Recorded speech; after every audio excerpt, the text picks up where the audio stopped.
Mesdames, Messieurs, bonjour. Très heureux de vous retrouver dans ce 13h au Bénin. Voici le sommaire. Le candidat porté par la force Kori pour un Bénin émergent a donné le top de sa campagne ce dimanche à Doutou, dans la commune de Royobé. C'était à la faveur d'un meeting à suivre dans un instant. Et puis Romiad Ouadani s'est rendu ce dimanche à Natitengu. À cette étape, l'exercice c'est le même, convaincre les électeurs. L'accent est mis sur l'entrepreneuriat, la valorisation des potentialités locales et le renforcement des infrastructures. Nous vous proposons justement de suivre dans cette édition la réaction de quelques personnalités ayant fait le déplacement. Et puis enfin, la Commission nationale linguistique d'Itamari a tenu son 19e séminaire dans l'arrondissement de Nata, commune de Bokombe. Au cours de ces assises, les filles et fils de l'ère culturelle Otamari, sa diaspora ainsi que les délégations venues du Togo voisin ont porté leurs réflexions sur la préservation et la valorisation de leur identité culturelle. Voilà pour vous le sommaire de cette édition. À nouveau bonjour et bienvenue si vous nous rejoignez. Campagne électorale, Paul Rompé lance officiellement sa campagne pour la présidentielle 2026. Le candidat porté par la force Kori pour un Bénin émergent a donné le top de sa campagne ce dimanche à Doutou. Nous sommes dans la commune de Royobé. C'était à la faveur d'un meeting que nous résume ici Nassi Salosé. C'est ici à Mileux-Saroué que Paul Rompé et son colistier Roch Mwanou actionnent la machine à conquérir les voix pour l'élection présidentielle de 2026. Le candidat porté par la force Kori pour le Bénin émergent dit vouloir donner une autre allure à la gouvernance au Bénin. Une gouvernance qui privilégie l'homme, qui desserre les ceintures, qui va désormais bannir l'appellation aspirant au métier d'enseignant. Bannir et finir avec ce qui se fait au Bénin depuis 2016 et l'état-major du candidat semble surtout se révolter contre la croissance à 7% annoncée par le régime en place. La croissance de 7% n'impacte pas le quotidien des Béninois. Les Béninois ont faim, les jeunes sont en chômage, les syndicats sont muselés. Qui va apporter la solution si c'est le que Paul Rompé? Et les solutions que propose le duo Rompé-Mwanou sont contenus dans son projet de société intitulé « Rebâtir ensemble la fierté béninoise ». Et pour atteindre son objectif, le duo a déjà une idée. Il s'agit de réduire les charges de l'État en revoyant les salaires des ministres. Si un candidat ministre passe par ici, demandez-lui combien il gagne par mois. Pour quel niveau de vie? Réduire le nombre de ministères. Derrière le constat, il y a eu un réquisitoire. Et ici, la majorité au pouvoir, tout comme l'opposition dite radicale, n'a pas été épargnée. Quand vous voyez le mercato qui s'observe, il faut comprendre que l'équipe n'est pas en forme. Ils ont peur. Il y a même des alliances incestueuses. Du coup, ils se disent prêts à combattre ces pratiques en même temps que la continuité de la dynamique en cours au sommet de l'État. Plusieurs autres formations politiques se sont ralliées à la vague Kori sur fond vert pour le scrutin du 12 avril prochain. Et pendant ce temps, Romuald Ouadani s'est rendu à Natitengu. À cette étape, l'exercice est le même, convaincre les électeurs. L'accent est mis sur l'entrepreneuriat, la valorisation des potentialités locales et le renforcement des infrastructures. Alassane Arona pour le compte rendu. Journée marathon pour le duo candidat de la mouvance en ce dimanche des Rameaux. Après les étapes de Kwandé et de Tangueta dans la matinée, Romial Ouadani et sa colistière étaient cet après-midi face aux populations de Natitengu. Dans son adresse aux populations, le candidat a promis de faire de la cité de Nanto un véritable pôle de développement économique en misant notamment sur la valorisation des potentialités locales, le renforcement des infrastructures et la promotion de l'entrepreneuriat des jeunes. Notre priorité, c'est de nous attaquer à la pauvreté de masse et vous êtes un pilier important sur lequel on sait qu'en investissant sur les femmes, en leur donnant plus d'éducation, plus d'accès aux opportunités, plus de microfinance, nous allons accélérer notre pas vers l'éradication de l'extrême pauvreté. De l'éradication de la pauvreté à la réalisation d'infrastructures socio-communautaires, Romiel Ouadagny promet de changer le quotidien des Béninois et c'est à juste titre que sa colistière va exhorter les populations à un vote massif le 12 avril 2026 en faveur du camp présidentiel. Le 12 avril, les uns et les autres ont promis il faudrait que Nati Tengou se détache du lot par son vote massif. Par son vote massif. Je vous préviens, le candidat, c'est un être humain. Il est sensible. Il est sensible à l'amour et à l'affection qu'on lui témoigne. Avec cette forte mobilisation populaire et surtout l'engouement affiché par les populations locales, le duo candidat peut être rassuré de réaliser un carton plein dans la cité de Nanto au soir du 12 avril 2026.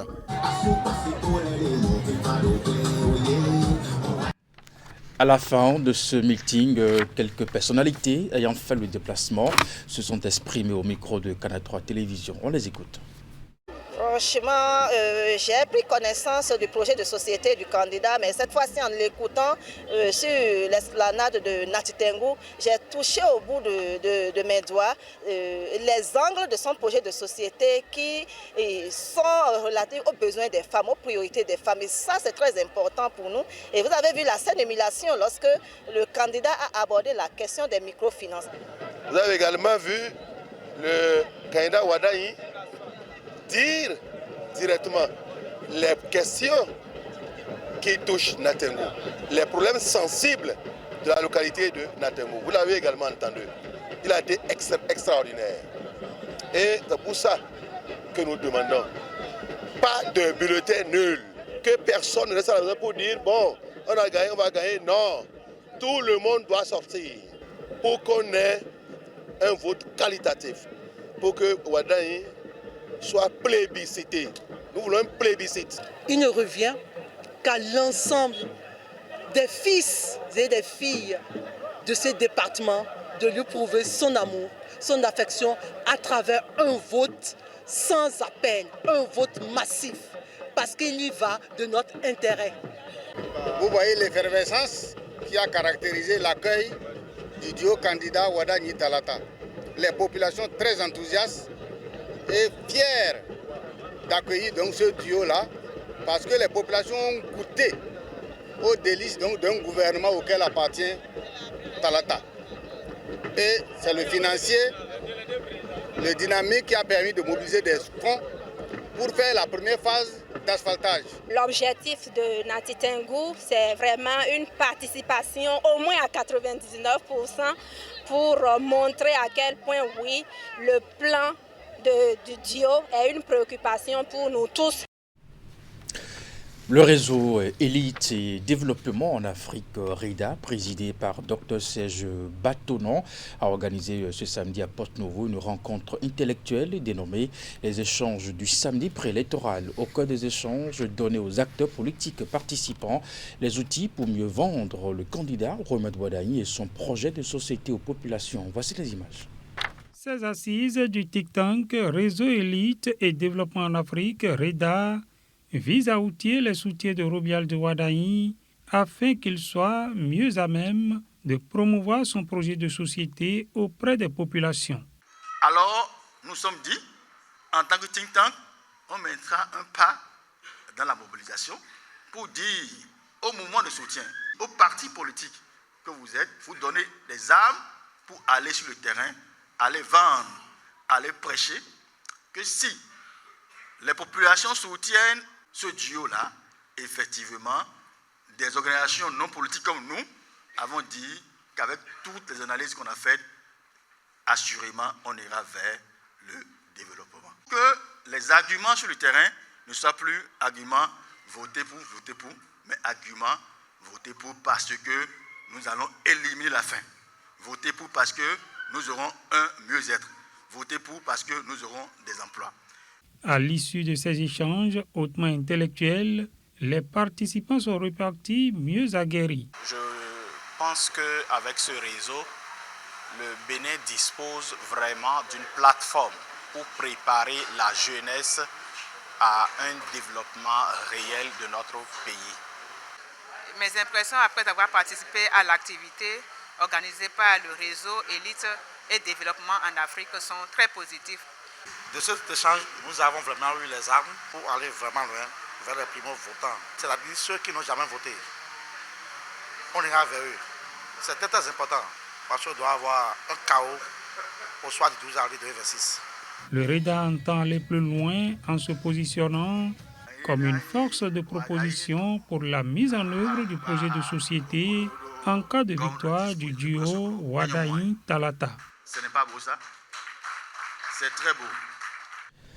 Le séminaire de renforcement de capacités organisé sur initiative de la Haute Autorité de l'Audiovisuel et de la Communication, HAC, à la suite des journalistes et animateurs d'émissions interactives. C'est au tour des promoteurs et directeurs de médias en ligne. Les assises visent à faire revisiter aux participants la réglementation en vigueur en responsabilité légale, civile et pénale qui incombe aux promoteurs des médias en ligne, ainsi que bien d'autres thématiques. La rencontre de Boycon fait suite à celle d'octobre dernier tenue à Grand Popo. Y met Elena Moussou pour les détails. Promoteurs et directeurs de médias en ligne, ils sont ici invités pour une session de formation. Le rendez-vous de Boycon intervient après celui de Grand Popo en octobre dernier. Organisé par la Haute Autorité de l'Audiovisuel de la Communication HAC, l'objectif des assises est de préparer ensemble avec les participants un environnement médiatique apaisé, professionnel et respectueux des valeurs démocratiques en cette période électorale.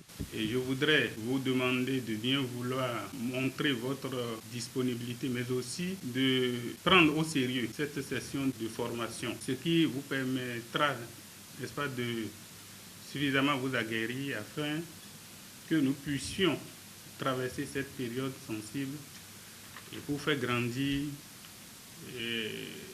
notre démocratie et pour faire grandir notre pays. Entre les diverses communications, de même que les travaux pratiques, les participants ont été édifiés sur nombre de thématiques, à savoir cadre juridique et réglementaire des médias en ligne en période électorale, responsabilité juridique, pénale et civile des promoteurs des médias en ligne, l'éthique et la déontologie journalistique à l'aide du numérique, puis contribution des médias en ligne à un processus électoral pacifique.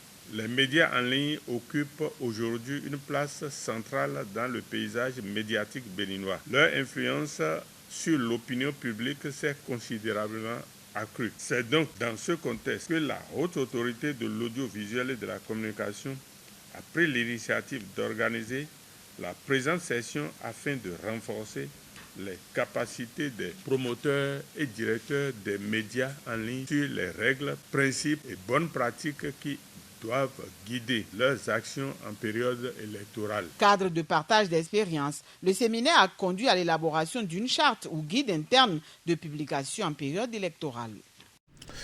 Dans la suite de cette édition, nous sommes en ligne avec Robert Bignan, ancien député à l'Assemblée nationale, acteur politique qui suit activement cette campagne électorale. Honorable Robert Bignan, bonjour. Bonjour, monsieur le journaliste. Merci de votre disponibilité à répondre à nos questions. Merci. Nous sommes au 4e jour de la campagne électorale. Justement, vous avez vécu les premiers jours de cette campagne dans le Nord avec votre candidat. Dites-nous, comment vous vivez ce moment ? Merci beaucoup. Je vous remercie, monsieur le journaliste. Je vous remercie pour l'intérêt que vous portez à ce sujet d'actualité. Effectivement, nous avons commencé, le candidat et la colistière ont démarré depuis 4 jours. Après avoir parcouru les départements de la Liborie, du Borgo, de la Takora, et en ce moment, ils sont en train de terminer avec la Donga.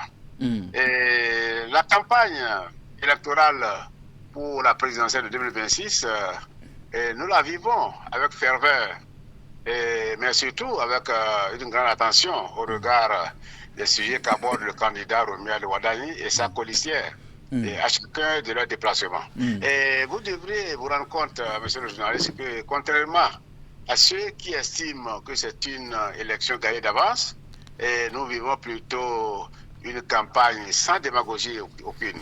Et au lieu de faire des promesses intenables, le candidat Romuald Wadayi parle des atouts de chaque commune pour la poursuite du développement irréversible du Bénin ces 10 dernières années, sous le régime de la rupture, sous le régime du président Patrice Talon. C'est ça. Alors dites-nous, mais quand le duo candidat était dans la commune de Bembereke, quel était le message à l'endroit des populations? Le message à Bembereke était le même. Il a été relayé un peu partout. Et je vous dirais que Bembereke a été le deuxième jour. Et c'était même une particularité pour le candidat qui a parlé de Bembereke, parce que à son jeune âge, il avait fait le prétendant ministère de Bembereke, il a commencé, et pour d'autres raisons, il les a laissés. Il a laissé tomber. Bon, je dois vous dire que l'enjeu est national. Et il va au-delà de la seule commune de Bembereke. D'ailleurs, vous n'êtes pas sans savoir que le programme d'action du candidat Romuald Wadani et de sa colistière prend en compte, je dis bien prend en compte, 6 pôles du développement de notre pays, à savoir les 6 anciens départements. Mieux, le candidat démontre à chaque étape de sa tournée de campagne électorale une parfaite maîtrise du Bénin. Il connaît bien le pays, il connaît bien la maison. Et parlant de Bembereke, le candidat Romuald a défendu une approche visant à rendre les technologies accessibles à tous, y compris ceux qui ne savent ni lire ni écrire. Ça fait plaisir aux populations analphabètes. Il a parlé des réalisations d'infrastructures socio-communautaires. Il est revenu sur sa promesse de mise en place d'un écosystème. C'est très important. Et demandait même à l'interprète de bien expliquer ce que signifiait l'écosystème combinant formation et encadrement, technologie, et destiné à encourager des initiatives adaptées aux réalités locales chez nous, en particulier pour les activités commerciales des femmes. Ça a été très applaudi. Il a annoncé le lancement prochain d'une très grande ferme de bovins à Parakou. Je suis en train de parler de Bembereke, Niki Kalale, un projet qui vise à dynamiser l'élevage et à améliorer la disponibilité du lait ainsi que sa transformation. Il a insisté sur le rôle de la microfinance, présenté comme un levier important pour le développement des activités génératrices de revenus. Et le développement étant une question transversale, monsieur le journaliste, sur plusieurs domaines, le candidat Wadani Romuald a parlé de développement de culture et du tourisme, et avec la poursuite de la construction des infrastructures pour faire de Niki et des communes environnantes un pôle touristique très prisé autour de la Ghani. Et la grande annonce qui nous réjouit, en toute particularité, c'était à Parakou, et c'est l'annonce de la construction du prochain CHIP, à savoir, je crois que c'est bien Centre hospitalier international de Parakou, et à l'instar du CHIC, du Centre hospitalier international de Calavi, qui déjà est fonctionnel. Absolument. Donc je n'oublie pas l'aéroport de Tourou et d'autres encore.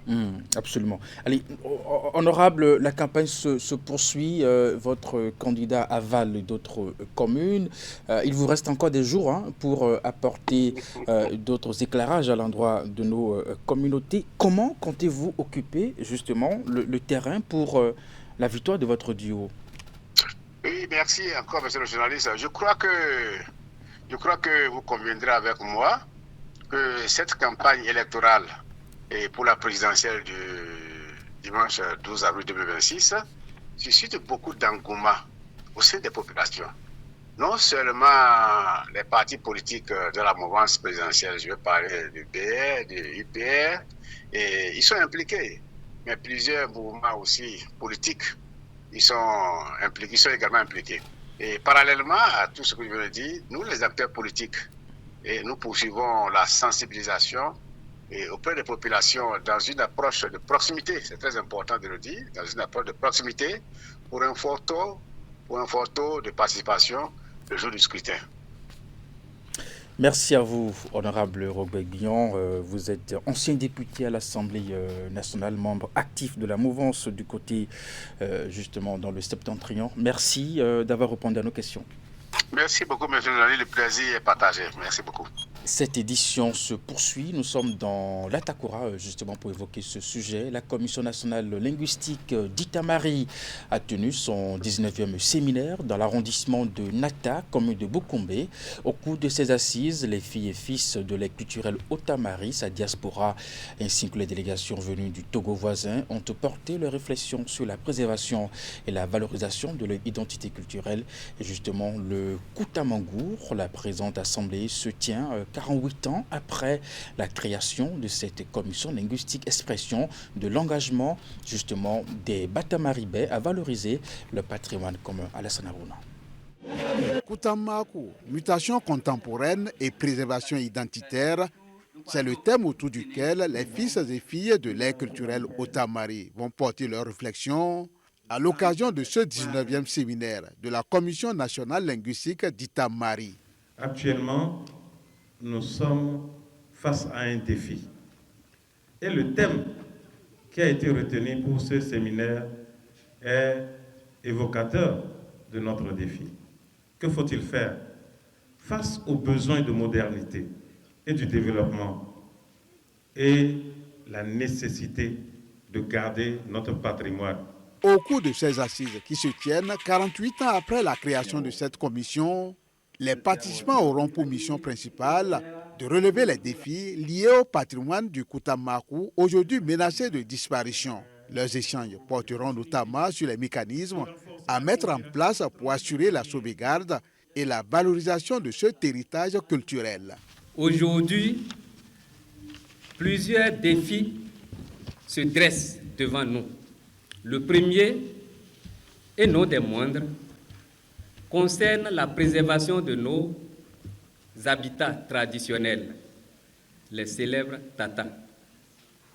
Ces symboles forts de notre identité sont malheureusement en voie de disparition progressive. Notre participation à ces assises constitue une opportunité de renforcer la coopération transfrontalière. Parmi les commissions linguistiques sœurs invitées à cette assemblée figure la commission Waba. À travers ce séminaire, les acteurs culturels réaffirment ainsi leur engagement à faire du Koutamaku un symbole vivant de résilience culturelle face aux défis du monde contemporain. Et pour finir cette édition, le Fonds africain de garantie et de coopération économique FAGAS lance une nouvelle offre de garantie. Le Women Access finance l'initiative, le WAFI, un nouvel instrument dédié à l'entrepreneuriat féminin et conçu pour impacter les femmes en Afrique. Il a été officiellement lancé ce vendredi 27 mars 2026 à Cotonou à travers une conférence de presse axée sur le thème « Accélérer l'accès au financement des femmes entrepreneurs, un engagement collectif et pour une croissance inclusive ». Compte rendu. WAFI, la nouvelle solution qui vient résoudre l'équation de déficit de financement aux femmes entrepreneurs pour défaut de garantie suffisante. Il s'agit de la nouvelle offre de garantie du FAGAS qui vise à créer de la valeur ajoutée à l'entrepreneuriat féminin en Afrique. C'est la résultante de plusieurs années de réflexion et de travail entre le FAGAS, ses partenaires bancaires, la chambre consulaire et les marchés financiers. Notre ambition est de faire des femmes de véritables moteurs de croissance économique et sociale dans les États membres. Cette dynamique s'inscrit en parfaite cohérence avec les orientations du programme d'action du gouvernement PAC du Bénin, qui fait de la promotion de l'entrepreneuriat féminin et du développement des petites et moyennes entreprises une priorité stratégique. Le FAGAS vient ici en appui concret à cette vision nationale pour lever des contraintes structurelles qui pèsent sur nos petites et moyennes entreprises portées par les femmes. À travers cet instrument, le FAGAS entend renforcer les garanties spécifiques dédiées aux projets portés par les femmes, réduire les barrières et sécuriser davantage les banques partenaires pour stimuler l'investissement productif. Ce qui encourage la BOA et la BIC ainsi que la CCI Bénin à s'engager aux côtés de l'institution pour le financement des femmes. En sécurisant les partenaires financiers et en réduisant les risques perçus, cette offre crée les conditions d'une inclusion financière réelle. Je forme le vœu que cette offre devienne un levier de transformation réelle, capable de faire émerger une nouvelle génération de chefs, capitaines d'industrie. C'est une nouvelle ère qui s'ouvre pour l'accélération de l'accès des femmes entrepreneurs au financement. Cette conférence de presse de lancement a aussi été marquée d'un panel axé sur les contraintes des femmes entrepreneurs dans la quête des crédits de financement. Il a permis aux panélistes d'explorer les mécanismes et possibilités de financement des femmes grâce à cette nouvelle offre du FAGAS. C'est la fin de cette édition. Merci de l'avoir suivi, de votre fidélité à nos programmes. Retrouvez à 19h la grande édition de la soirée. Portez-vous bien et à très bientôt.